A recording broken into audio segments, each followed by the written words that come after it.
Hi everybody, welcome back to Theology, where we drink tea and discuss theology. Today we are drinking the Christmas Breakfast Blend by T2, and we'll be drinking this blend over the next few weeks as we're discussing Advent. And Advent is something that Advent's the season just before, like the first 4 weeks before Christmas is kind of lead up to it, and you can only get this tea just before Christmas. The Christmas Breakfast Blend is a mixture of cinnamon, ginger, nutmeg, and there's like little gingerbread bits in there as well. It's almost like a Christmas chai flavour type of tea, a little bit of vanilla as well, so it's quite a nice sweet tea. Not sweet tea, spiced tea. And it's not quite warm enough here yet, where people don't tend to have hot drinks. Earlier this week it was beautiful weather, really sunny, but now it's raining quite bad. Oh, not quite raining, just looks really miserable. Though personally, I don't think it's ever too hot to have tea. So we're gonna jump right in. This is the first week of Advent, and we're talking about hope. Hope is what Advent begins with. This is what we're diving into, and we're going to get a move on with it because I've got a bit of ground I want to cover. The Hope Candle, also sometimes called the Prophet's Candle. I think this is particularly appropriate that the Hope Candle and Prophet's Candle are kind of linked, as that's what the prophets end up working towards and building up is hope. And this is done through their prophecies of the day that God will make a new Jerusalem and bring heaven and earth together, but also for the Messiah, and then for the resurrection of all bodies. They thought all of these things were going to happen at once, but we can often interpret things wrong even though the word is right. And one of the things they prophesy lots about is the Messiah who arrives at Christmas. Like, it's what Christmas is set up about. This Messiah is hoped for and has been waited for with expectancy for thousands and thousands of years at this point. As I was saying, this is often called the prophecy candle in remembrance of the prophets who foretold Jesus' birth. And without them, we wouldn't have been able to have, and there wouldn't have been able to have the same kind of hope that there was. So what is hope? Hope is an anticipation of something to happen and continuing to live in the belief that it will happen. And this is exactly what the prophets did. They held on to the hope of the New Jerusalem and of the Messiah, even when they were in exile, even when they were being sent into exile, even when they had armies coming against them. The Jews did this as well, holding on to the hope and looking and seeking and yearning for a Messiah. And sometimes they've misplaced the trust in the wrong person, but there was always that faithful remnant who continued to listen to God, calling them back again and again and again.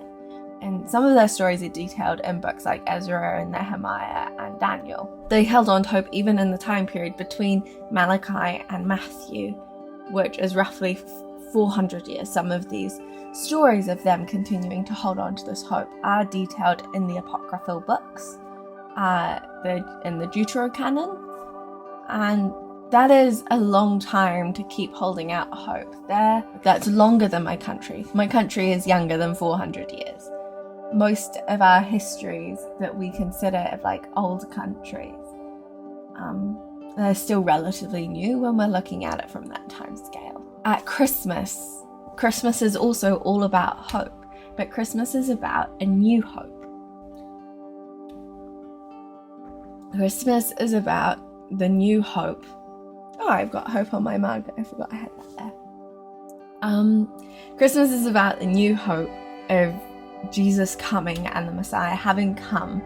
And so it's about the celebration of a fulfilled hope and the hope that now re-brings us and we can reconnect with. and is open to even more people. The Messiah has come at Christmas, and the prophecies are beginning to be fulfilled, but nobody could have ever guessed how. Our hope as Christians is intrinsically tied with the death, but more importantly, the resurrection of Jesus, because that is also something that has been prophesied since before, that there would be a resurrection of all bodies. But nobody dared to think that there might be one resurrected person in the middle of time. And Jesus's resurrection is looking forward to. It's a hope and a stirring of hope for the subsequent resurrection and new heaven and earth that God is going to bring together, that he invites us to be a part of. So without Easter, Christmas really means nothing. Now, I've kind of been talking about this a fair bit over the past few weeks, but Christmas gets a lot of airtime, especially in Western culture and secular media. But for me, for us as Christians, it means nothing without Easter. It means nothing without Jesus dying. And Jesus dying means nothing without him rising again. And our hope as Christians is that Jesus is going to come again, and that there will be that resurrection of all the dead, and that creation will be restored to wholeness, and that we, in believing this truth and sharing this truth with others, can be a part of that we all are God's creation as well, that he wants to restore to wholeness. And this hope changes, but stays the same for the prophets and for them. The hope is still about God bringing heaven and earth together. And Jesus did that here, and he's doing that in pockets all over the place, and we're able to join him in doing that in pockets all over the place. We want the whole everything, not just pockets, it to be everywhere. This hope and the new hope is a huge topic. It is being written about and written about and written about. There are so many books on this topic. One really good, more contemporary one being Surprised by Hope by N.T. Wright. We aren't going to be able to fully explore this today. We're not. I feel like we're probably barely even going to begin to scratch the surface. But, we're going to look at hope and what it means today, where we can see it in our cultures and societies, and where we might see a lack of it. And maybe later we'll do an in-depth look over a few weeks at what this means in way more depth. They'll even do a book study on Surprised by Hope, or another book about hope together. Going back to the main point, Advent starts with hope. It starts looking beyond Christmas to what will be done through Christ, when we reach the peak story of the great peak of the story in the Bible and the resurrection. Hope is something we are also explicitly told to have as Christians. And we're told to hold on to it. To quote 1 Corinthians 13:13, and now these three things remain: faith, hope, and love. Now, hope isn't a subordinate thing to faith and love. I think in many ways, they're all very, very interconnected, and it's quite hard to separate them fully from one another. They're their own distinct things, but really connected as well. Hope, in many ways, is actually what enables us to keep moving forward, even when things look bleak. Holding on to hope is what keeps us alive and what can keep us alive. But really, it's about where our hope is placed. Misplaced hope can destroy people, and lack of hope can destroy people. A time of Advent is important because it's a time for us to stop and to reevaluate where our hope is and what our hope is for. Because what you hope for is what you work towards, and what you strive for, and what you think about. Our hope when placed in an unreliable source, leads to disappointment. Our hope is to be put in the Lord. This is a part of what the time of Advent is for, to refocus, to recenter our hope. What are we hoping in and for? Who are we putting our hope in, or what are we putting our hope in? Do we need to realign or recenter? What we have hope in should come from an overflow of the hope we have in God. When our hope is on solid ground, that solid ground being on the ground of God and His promises, it is easier to hold on to a hope that endures and one that saves and one that is made to bring life. In many ways, we are in an epidemic of hopelessness. Hopelessness is the definition of the word despair. Despair is a lack of hopelessness. And when people look around the world, it can be really easy to just lose hope that things could get better. There is an increased amount of despair being experienced. If my hope is not placed in anything of this world, my hope is placed in something beyond this world, but also in something that cares about it, then I can look around and have hope in the restoration and fullness that God has yet to bring. I can go, how can I start working with God towards this now so that other people can capture the hope that He has?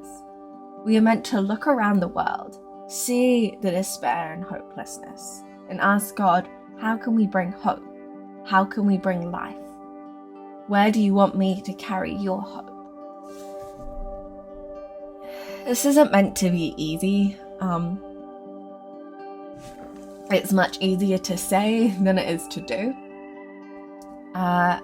However, it not being easy in many ways is what makes it more enduring. It being actually carrying hope and holding on to the hope for ourselves so that we can share it with other people. Something you work for sticks better in your memory and in your understanding than something that you are told. It's like this when you're learning new things. There's been a lot of psychological research done on that. And I think it's the same with hope. When you are working to hold on to hope with something, it's easier to hold on to it when things challenge that, when things come up against it. Then if it's easy to have hope in something and then something challenges it. So I encourage you to take a moment and to stop and think for yourself. What area do you need to see breakthrough in that you have stopped having hope in God to bring that breakthrough in? Then it's about starting to give that back to Him, starting to reclaim the hope that we have in Christ in that area of your life or the world. Like it might be your work and employment. It might be the homelessness situation and you actually really want to do something for that, but you don't know what. It could be all sorts of things. It could be your kids. It could be your relationships with friends or other family members. It could be all sorts of things. But where have we stopped having hope? Where are we starting to let go of that hope? We might still have it, but it might not be as much as it was, as much as it should be. It can feel really difficult at this time of year, as well as it feels like it just gets exponentially busier as it gets closer to Christmas. There's these things that need to be done, and we're finishing up like all of this stuff at this time of the year, and we've got all of this stuff happening, and we're trying to organize what we're doing, and we've got all of these different other Christmas related events, as well as all of the work that I have to do. It can feel really busy, especially here. You get exams and you get the last of assessments coming in. It's hard, but in many ways, that's what makes it so important at this time of year to recenter. We don't know what the world is going to look like at Christmas, even more so now You know, we've never really known what the world is going to look like in a few days or weeks from now. But even more so, it feels really pressing to not have that knowledge and not have that understanding. It feels way more prominent in our mind with the threat of all sorts of different changes to everybody's Christmas. And our hope shouldn't be in our plans for Christmas even. Our hope should be in God, and our hope should be in His plans, even though we don't know what they are. Not in the plans that we make, not in our strive to fix things, but in letting God fix things. To bring hope into the world and back into the world, and to share the hope that we have with the world, we first have to ask ourselves, are we really living in the hope? Do I really believe in the hope that is Christ? It's hard to share the hope when you don't have it yourself. And we find this hope when we read the Gospels, when we read Acts in their apostolic urgency, when we read the letters. We find hopes when we take ourselves out of focusing on the bad things in the world and in the scroll cycle of different news sites and social media sites, and instead focus on the truth that we are given in Jesus through the Bible. When we spend time there, instead of scrolling through social media and news apps, we are no longer focusing only on the doom and gloom. We are focusing on what can help get us out of the doom and gloom. And not us as in me personally, but us as in everybody. We become solution-oriented instead of bogged down in the problems that feel never-ending. It's not easy. It constantly surrounds us, but we have to start somewhere. It's so easy to feel drowned out by hopelessness, but we've got the life raft of hope that we are meant to sit in. The prophets lived in hope amidst times of turmoil and strife and struggle and plague and disaster and exile, and we are to live in hope as well. Christmas is a reminder of the beginning of the fulfillment of hope, and a reminder that there is another hope yet to be fulfilled. We are not to let go of that hope. That is one of the worst things we can do for ourselves, is let go of that hope. Where we are to continue to hold on to that hope.